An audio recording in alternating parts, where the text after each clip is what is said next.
Howdy, y'all. This ain't our usual big city talking, critical thinking podcast. This here is Trapper Keeper, our Mountain Monsters recap show. A recap show for a show that hasn't aired in years and is hidden in the pile of shit that is Max's current streaming catalog. Or for free on Daily Motion. Outro. Oh, shit. Fuck me. Never mind. We're done. How's it going, JD? And shortest episode ever. Yeah, that's it. Thanks That's for it, listening, guys. folks. Next Didn't lose you this time, did we, motherfuckers? This time you're in it. Yeah. We can't lose you if it's only been If it's 30 seconds, exactly. That's all we got to do. That's it. Today we're talking. Delicious. Today we're talking Delicious. felonious intent over here. Can't get away with shit. Can't get away with shit on this podcast. Episode 4 of Mountain Monsters Season 1, which it's called the Wampus Beast of Pleasance County. I'll give JD a moment to collect themselves and get going. Cause I got something cooked up. I changed up the intro to each episode a little bit.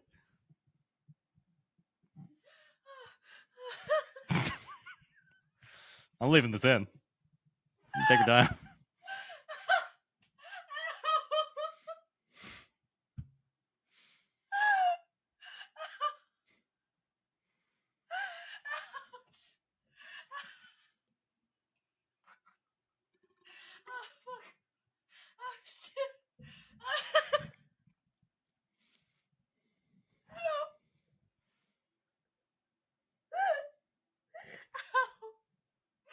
I'm glad I was off breathe. My spit came out.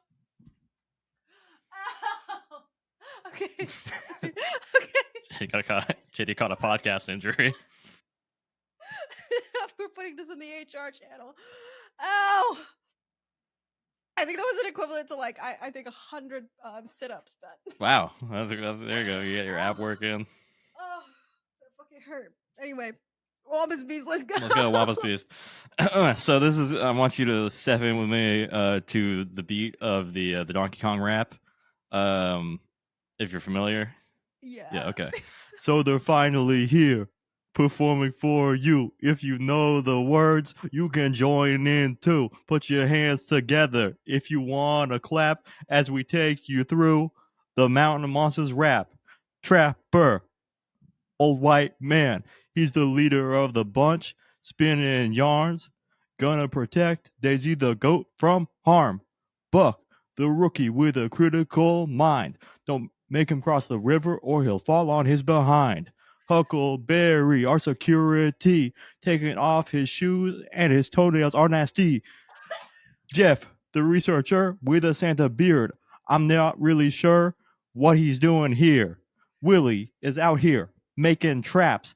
There's no reason to fear that they're made from scraps. Wild Bill.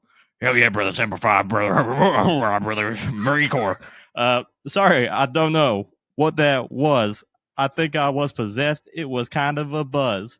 Anyway, this episode is gonna be the Wampus Beast of Pleasance County. Bam. All right.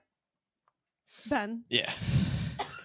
Yeah, bars, right? That was gorgeous. That was beautiful. So I didn't realize that the DK rap is like 4 minutes long. Because I was like, oh, I'll do like the DK rap, and then I was like, oh, it's 4 minutes, and there's like a full like verse for each guy. Oh my god! So I was like, I'm gonna cut it down to like a sentence each. They don't get. I'm not doing the whole, 16 bars on a Trapper. That's not happening. That's for the Patreon. Patreon only. A year or so. Yeah. If I have to, I'll do it. But like, yeah. So anyway, that was gorgeous. We're that gonna do it. Thank Wampus so Beast much. of Pleasant County. I think I might. Trapper starts the episode saying it's the first time we've chased anything in our backyard, and this is personal. So I just want to put another point in the Ames was invented for the show counter, because you're telling me you've never investigated anything close to you guys? Yeah, that seems like not true, especially where they're at. And it's like you've been around for like you claiming at this time that you've been around for 8 years, right? 2006. Show came out in 2013. Probably was filming like 2012, right? So like 6 years, I guess.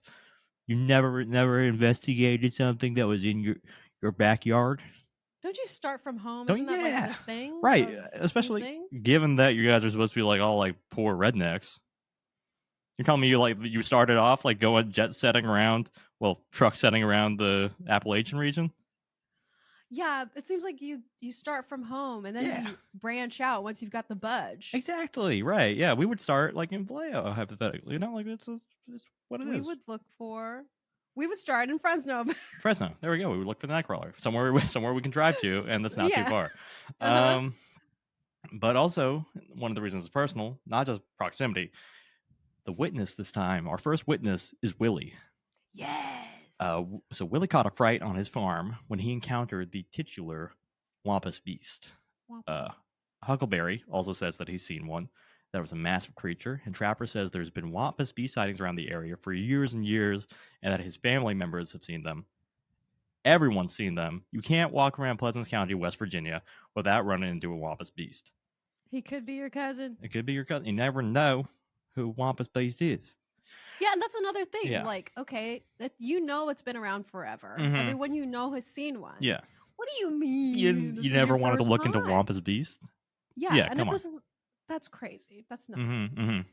So I'm smelling something's off in Pleasant County. So Trapper has somehow not seen it. He's the only person in the entire group that has not seen a Wampus beast. He said, "quote I'm the only son of a bitch on this team that hasn't seen this black cat." And again, much like the Devil Dog episode, he put some stink on the word black, which I didn't appreciate, and I will not ever appreciate. He wants to do that. He does. He can't help himself. I think it's even if he's just talking about like a creature that doesn't exist, he still has to. Yeah. He has to hit that word. In case the descriptions of a large cat in a rural area have you thinking mountain lion, the CGI demonstrates that it is much larger than a mountain lion. Okay. Jeff chips in to say that the Wampus beast is 500 to 600 pounds and 5 to 6 feet long, with feet as big as coffee cans, which, as we know, noticing a pattern? It's a good measurement for cryptid tracks. Yeah. That's their thing. Coffee cans. Big as a coffee can. Jeff also says the Wampus beast has a skunk, wetty smell, nasty, just almost take your breath. Jeff also shares the deep lore from local Cherokee spiritual leaders that he says he got from interviewing them, and says that the Wampus beast was originally a squaw who didn't trust her husband and followed him into the woods wearing a black fur fit.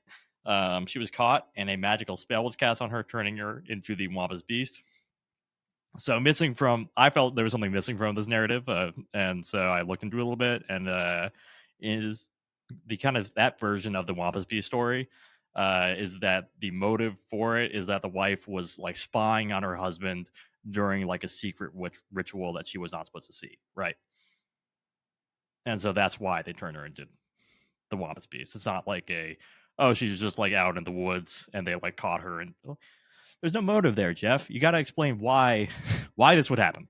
I think. Yeah, she was not just out there for no reason. She was not outside to be outside. She was just like, he was just following her husband. No, she was like spying on a secret ritual. She saw something she shouldn't see. That's a good motive there. Detracting from the story there, Jeff. So they arrive at Willie's farm and he shows off his big old hogs. You hear hog a lot in this episode in particular. Then say it correctly. Hog. Exactly. Yeah. Put a W in there.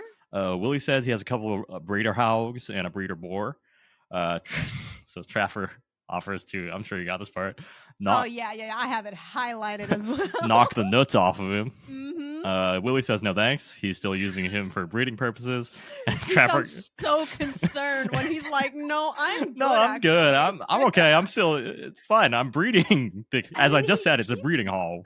Going. And Trapper continues, "Well, just tie him up to a post, and we'll stand here and just squeal like a Comanche. Come out here and just." Whoosh. And Willie's just like, that sounds painful. That's not like, no, actually, unpleasant. You know what, Trapper, no. Yeah. So Traveler hits him with that testicular icebreaker. I called that a nut buster. And we get into the sighting. So Willie starts with his family history. Let's give him that shit. And he circles around to when he was 9 years old. So he started way at the beginning. Young Willie was sent to get a hammer by his father, and as he approached the barn where the hammer was, he saw what at first he thought was a large black Angus cow. And then when he realized it was not a cow, he ran. That's the story from 9-year-old Willie. But there's also a more recent story, which is more relevant to the show, which is that he saw the Wampus beast again, and that time it was the size of his breeding boar hog, plus it had a long tail, so it was big. They're shocked. That's a 600-pound boar right there, which is another thing. I've just got to be like, I'm terrible at estimating sizes, because that pig, I wouldn't have guessed 600 pounds just from again, context clues. I don't know. Like 5. Okay, like I understand 5 to 6 feet long because I am a little.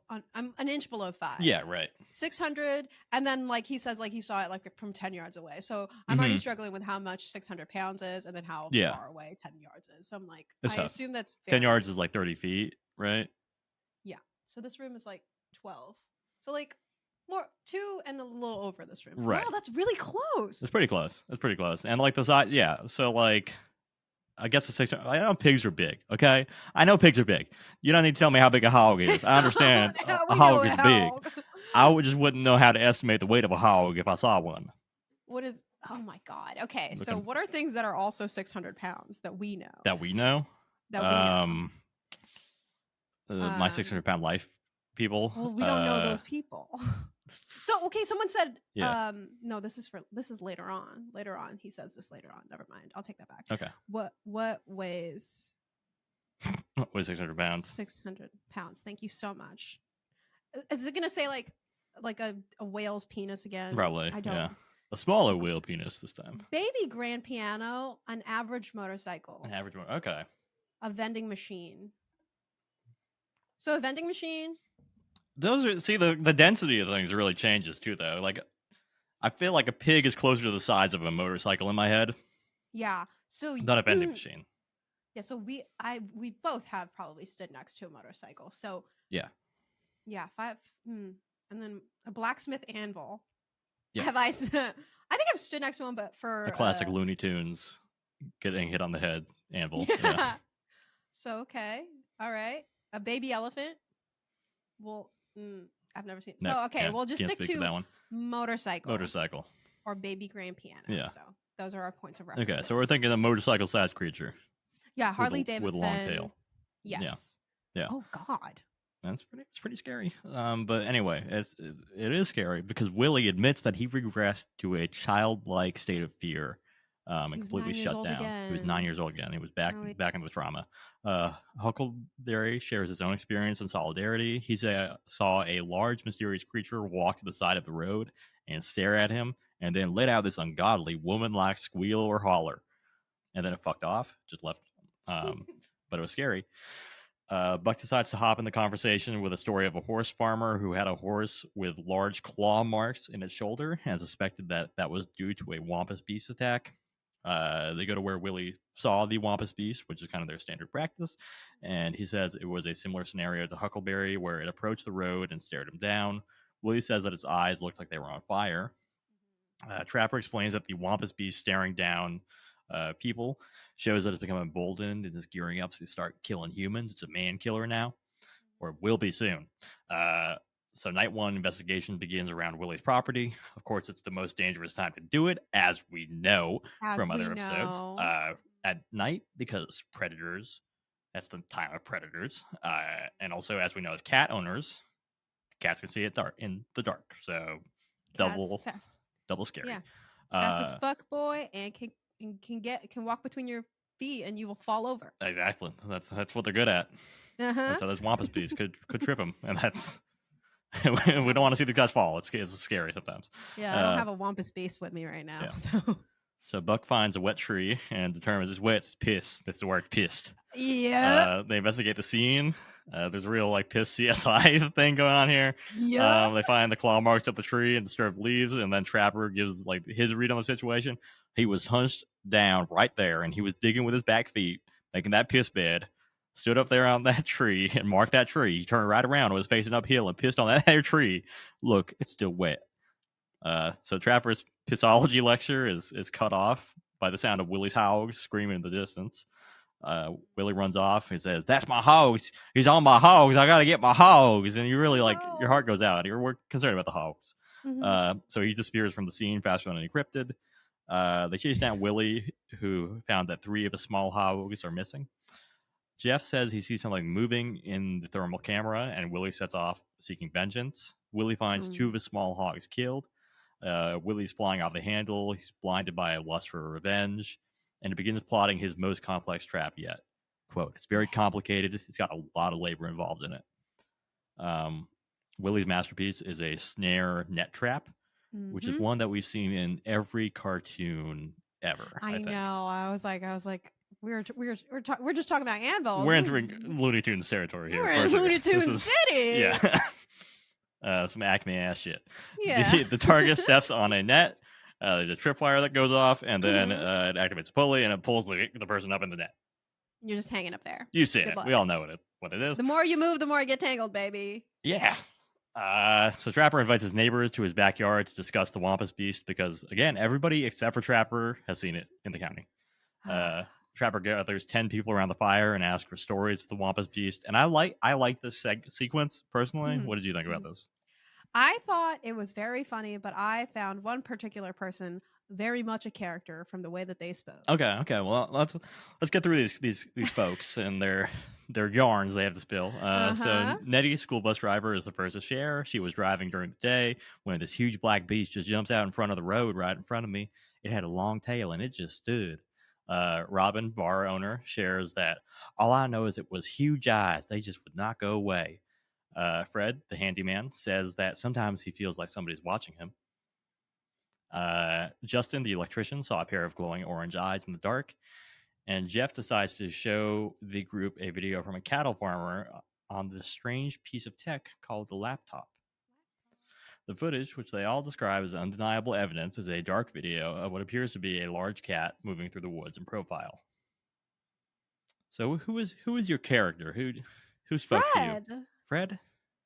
This the way he was talking, he sounded like he was working on his way to be like a voice actor of some sort. He had like that gravel to his voice, and I was like, where did they hire you from, Fred? Oh, there's some. He was like, he was gravelly. I was like, literally, I highlighted his name, and I said, this dude is a fucking character. He just, I was like, good for you, Fred. Who are you? Fred, I don't think Fred made that much of an impression on me. Oh my god, you need to rewatch that part. I guess I need to revisit Fred and see Fred's rough, manly Southern voice. I don't think it was a rough and manly. Like, no? It was like, what was it? Well, you said gravelly. Yeah, but it was like was it just like chain smoking cigarettes gravelly? Was it just like maybe like that, but not in like the sort of like, wow, this is an impressive man voice or anything like that. Yeah, he was just like, well, I don't feel like that kind of voice is really sexy, man. But it is man. I mean, I guess it's manly because I feel like that's some man shit right there. I was like, what happened to you? Yeah. Literally, I was like, what happened to you? And I was maybe it was like some of the way that he was talking too. I was like, well, hey, you good? Yeah, that's fair. Yeah, I suppose he inhaled quite a bit of the smoke and during that campfire session. That's fair. That's fair. It'll do hazards on your lungs. That'll do you. Yeah. Speaking of gravelly voices, that reminds me of the guy at Planet Fitness that showed me his tattoo and was like, "You like this tattoo?" And I was like, "Are you getting rizzed on in a local Planet Fitness?" Yeah, I was definitely getting rizzed on by like a 50-year-old man at a Planet Fitness. He was like, "You like this tattoo?" I was like, "Yeah, it's cool, man." And he was like, "You know what it is?" I was like, "I have a feeling." He's like, "It's the man on the moon eating pussy," and I was like, Cool, man. Cool. Good shit. He was flexing, showing. He's like, look, it makes the tongue go. And I was like, gee, I can't. We simply must stop talking, my dude. In the middle of a Planet Fitness. Yeah, He's trying to fitness. He's trying to fitness. Oh my god. Yeah, that's crazy. That's Planet Fitness things. You never. He's planning a fitness. Folks, this is why you got to get out of your bubble. This is why you got to talk to people. Talk to the real America. learn what's going on out there. I think it would be a danger for me a small Asian person to have been approached by a 50-year-old white man. I didn't feel particularly safe. I'll say that as well. So, oh wow, that's crazy for this individual to have made you feel unsafe. That's a little scary as well. He got you there. just a touch. He's fine. That's correct. Do you think you'll see him again? Hey Ben, do you think you're gonna go a second date? I don't go to Planet Fitness anymore for reasons related to number one reason, man with this tattoo. That's a factor. That's a red flag tattoo for sure. Especially Oh my god. He's something got to say. The next day, they go to meet the cattle rancher who shot the video. His name is Nolan, who, much like Wild Bill, he gets inconsistent subtitles. Sometimes they give him, sometimes they don't. He subtitled him. He got subtitled at first, and then they gave up. They just gave up, and it was like, "Fuck, come on, guys! I need it. I can't." Yeah. I was like, I don't. Sometimes the accent rips away from me, but also I'm hard of hearing. I benefit very much from subtitles. And before I was watching on Max, and then they took the first season off of Max, so now I've been watching on other options. And they don't have subtitles, and I'm just I'm struggling a little bit here, especially when my boy Wild Bill comes on sometimes. Yeah. So they go to where the video was shot. Trapper explains that Nolan's property is prime Wampus Beast real estate, given it's the woods and a number of hollers. He asserts that it was only because Nolan was driving a side-by-side, a small utility vehicle, that he wasn't the first victim of the Wampus Beast. They sent Buck up the hill to get a size comparison of the Wampus Beast, and Short King Bunk, as we've come to expect. The Buck shenanigan music begins as they force Buck to crawl around on all fours along the hill. Nolan helpfully says it was a lot bigger than that, but that's what it looked like. I know. I was like, what? They put him up there for size comparison, and then he said, "Well, that's all right, but hypothetically, that is something is crawling on the ground over there, so close enough, I guess. That's decent." Oh my god, the things that they put Buck through. I've started calling it the Buck humiliation ritual of every episode, because I feel like it happens every time. It does. It's a requirement, at least in this first season. So ritual complete. The dark Buck ritual complete. It's time to go back to Willie and Wild Bill as they work on creating the snare trap. That's right. Wild Bill has arrived with these words: "Wampus Beast, he kill people. Livestock around here, a lot of people fear him. He's running something here. They fear him. We're gonna show him what fear is." Why do you get his punctuation so correct? I type it. I type verbatim. I'm definitely I'm Prince rapping it. So you're doing even the IPA. I got the Huns in there for sure. You gotta have the Huns. Right. Yeah, because I don't want to take his word out of context or make him sound bad. It's important that when you can write it down. Yeah. When I can decipher it. Willie says he's only ever used snare traps for a small game, so he's got to scale it way up. Wild Bill explains that he's been climbing his trees his whole life. He does it for a living. He even jumped out of perfectly safe airplanes for Uncle Sam. United States Marine Corps, hoorah! His classical lines. As they complete the trap, Wild Bill explains the mechanism of the trap. Net go up. He's gonna get launched out of space. Yeah. Full Looney Tunes logic for sure. Wait, okay. Yeah. I wrote in here, I didn't know that I was also operating on Looney Tunes logic, because at this point, I did not know what was going to go happen. They're not going to catch the Wampus Beast, obviously. And I was... What? We have a track record, but we're on episode 4. Fear not, dear listeners. It could happen. Nary a beast has been captured. Yeah. I put my prediction as what goes wrong with the trap is that the tree in the middle snaps and blasts the Wampus across the forest. So I think I was imagining that the Wampus would end up in a different county. Yeah. So that was I was like, okay, so yeah, they're gonna be like, oh, the net's empty. Oh, actually, the net's gone because we blasted the Wampus Beast across the state. You got the Wampus Beast. You just hear little anime star noise. Ding. Yeah, like the fucking Team Beast, Rocket or something. Away. Or at one point they see they hear, did you hear that really big boom across the sky? And they're like, no, and then it cuts to the trap being gone. Yeah. And they're just like, oh, so that was a Wampus Beast flying. The Tom and Jerry Tom screaming noise, just going in the dark. So I was like, okay, that's what's gonna happen. Was my prediction. I like that prediction. I'm gonna start doing predictions from now. Please do, please. I'd love to hear more of these. Where you think this is going? Okay, the kind of Looney Tunes shit that I can come up with. Yeah, for real, please. Keep them coming. Willie asked Wild Bill if his mom ever told him he was hyper, and Wild Bill confirms, "I've been known as a little hyper." That's wild ADHD, right? Wild ADHD, wild. Yeah, he got something's got him. Yeah. The rest of the gang meet up with Willie and Wild Bill for the trap demonstration. Utilizing a blue water barrel, they first have to suggest that Buck gets into the barrel. Failing that, they ask that he ride the barrel, and then finally they just put the barrel in the snare trap. The snare trap works. Lifts the barrel into the air, not quite outer space, but a couple feet off the ground. Not yet. Night 3, the hunt begins. So we got Team 1 is Trapper, Willie, and Jeff. Team 2 is Buck, Wild Bill, and Huckleberry. Trapper asked Buck to demonstrate some squalling. I think it was. I'm not totally sure. It was honking into Bobo, basically. Demonstrated the distress call. And then Trapper takes the Bobo and does like little duck quacks. They're just like, yeah. Bucks were like generally a little it sounds like a wild animal in pain, kind of, or like the cry of an animal. And yeah. I will tell you, it is fantastic to hear with in-ear earphones when you forget that the volume is all the way up. Yeah. So it's in there. It gets really 4D in there. Yeah, it's like the animal sound version of like the Aztec death whistle, where it's just like a screech. Yeah. So Team 2 discovers some old bones. They're not quite Wolfman level of a boneyard. These ones actually look kind of fairly old and dirty. So I was like, oh, wow, okay. They learned. A little better. Wild Bill picks up a rib cage to demonstrate that, indeed, the bones are old and kind of gross. Team 2 then discovers a couple sets of claw marks on a tree. Buck determines it might be time to do a call, so he pops out the Bobo and honks out some more distress calls. After a few minutes, they hear another classic, well-captured roar of the Wampus Beast. Buck and the Wampus Beast kind of start jamming together, a little back and forth. And then they realize it's got to be headed up the hill towards Nolan's cattle.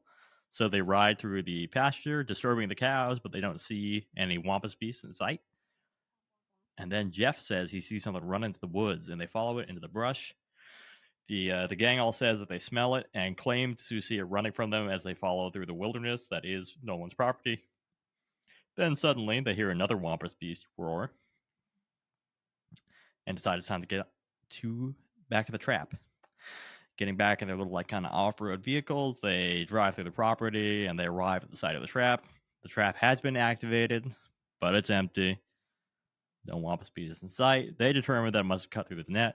Although, as we know, potentially it was launched into another county. It was launched across the state. Catapulted away. Okay, you don't know if the hole was because the Wampus Beast got launched got into shot the through next the net. county. Yeah, you know?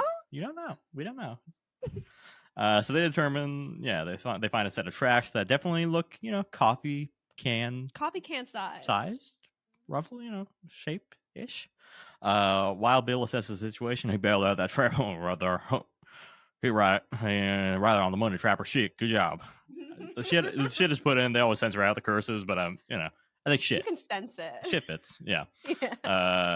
Trapper responds, "Good job, my ass. He ain't up there." So Wild Bill brings the silver lining. Well, we had him. Knit in the hole. I mean, had to slice that thing open like it wasn't nothing. They pull down the net and find cuts through, and they're all in awe at the strength of the Wampus Beast. So Trapper closes with, "Next time I'll cross paths with that son of a bitch again. You wait and see. I'm still a young man." He's not. The closest call we've seen, aside from catching regular old dogs, but the setup for the rematch is clear.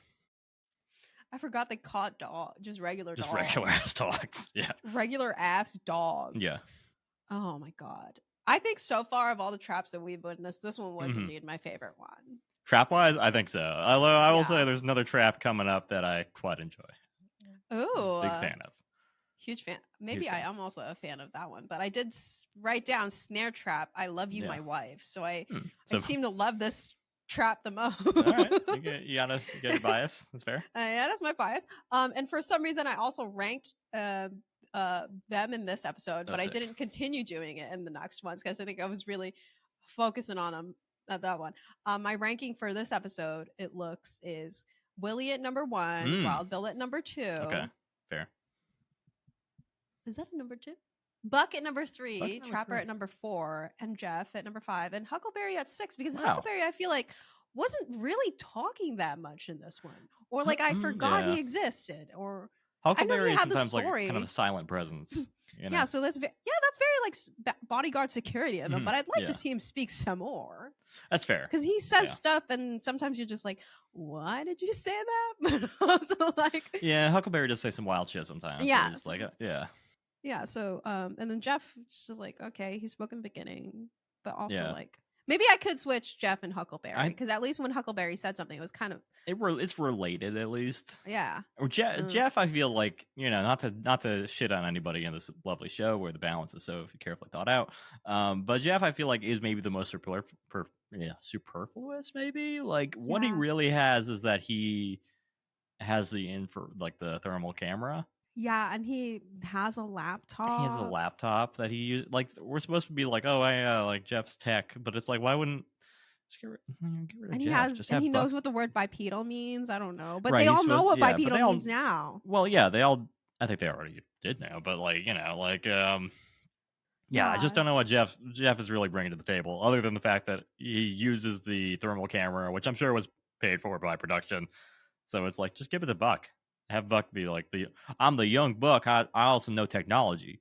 Yeah. Sorry, Jeff. So, no shade, but maybe Jeff gets like a little bit more relevant like in the later months, but like maybe it's just Jeff. It's hard to believe the researcher is a critical role in the show. Yeah, I would have thought he's like Criminal Minds, the blonde lady. Never watched Criminal Minds. Oh my god. Well, I watched the Zodiac Killer episode of Criminal Minds, so I had to make sure my city was being represented right. How do Our they do? city. They do. Okay on it.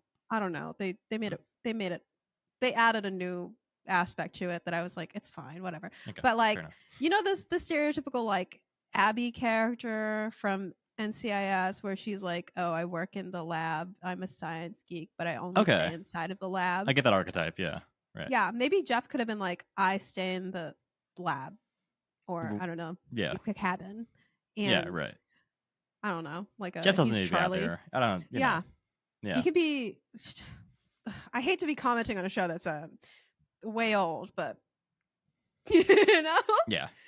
So some notes for you guys in case you decide to bring it back. In case you decide to reboot it, and then we're like, oh, who we should have two young people in it. Yeah. Named Ben and JD. We can do the tech for sure. We can do the tech. We can both operate cameras and laptops. So yeah, and sometimes you send us out there, and you're just like, look at these two millennials experiencing the woods for the first time. Yeah. You do the humiliation rituals to us if you want.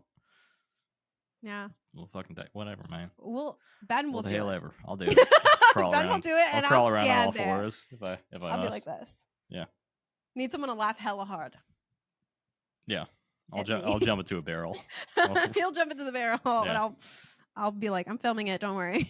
I'll jackass. I'm still I think I'm outside of jackass age at this point. I think my body will no longer be as elastic as it once was. Probably. How old were they when they were doing Jackass? I think early 20s. I mean, they're still, like Jackass Forever came out like a few years ago, and they were all like in their 40s, at least. That's crazy. It's pretty crazy. I didn't ever think that like they were like 20. They were young dudes. Yeah. That's crazy. And Jackass Forever, definitely. And they take some hits in there that you're like, oh, that's definitely not. You're not bouncing back like you were like you were when you were Yeah, like do not like what was the Bam Margera show one? He had his own show. He had his own one, yeah. Mm-hmm. I remember I did watch that all the time, and I was a huge fan of when he turned the entire inside of his house into a skate park. Uh-huh. And there was some accidents in that show that I'm like, I don't think I could take that as a 29-year-old or a 30-year-old. Mm-hmm. You know what I mean? Yeah. I just don't. Yeah, doing it in your 40s, another 10 years. No, hell no. Yeah. I'd be like, no, trying to get me to go outside. I would, but I'd film it. I'd be the one filming it. That's right, yeah. Which I think is what. Yeah. This is like old people Jackass, really. This show. Yeah, because I'm thinking of like Wild Bill. Yeah, he was in. What was he in? Marine Corps. Hoorah. Marine Corps. Yeah. What? Sorry if that's stolen valor to say hoorah. I'm not totally sure. He's quoting Wild Bill. I'm quoting Wild Bill. Damn the shit. He fell a couple times, and so he has fallen and will continue to fall. Yeah, in many of these episodes. Yeah. So I'm like, Wild Bill. He talks up his prowess a lot as a climber and a very skilled man, but he seems to fall pretty frequently, which could explain some things. Yeah, and maybe because you're someone who climbs, you must know how to fall better than that. Yeah, you gotta have like some technique to your falls, but like don't land with your legs all straight because you'll break your kneecaps. Yeah, that kind of thing. What did you think about this episode? I highlighted that there are some words that they thematically say throughout like a single episode sometimes, and this one of them was jerk it. Jerk it. Yeah, they said jerk it a lot. I don't know if as I a command. That. No, I mean like within the. No, they were like, go ahead and jerk it, Trapper. Yeah. No, it would be like, I need a special kind of tree to jerk it with force, and like I wrote down the word jerk it a lot of times because they were saying like to jerk it across the sky, that kind of thing, and I was like, when something comes along, you must jerk it. Yeah, you must jerk it. Their thing is like coffee can. Coffee can was big. Coffee can is huge. Jerk it, piss tree, piss. Yeah, the piss talk. Piss. A lot of that in here, and I'm like, should we start? Piss bed stuck with me as a concept. I literally quoted piss bed, and I put trapper. Trapper. It's they do say stuff. One of the things that you can say about the show is they say stuff. They do be saying stuff. Yeah. They who up saying stuff, and it's them. Yeah. Reliably.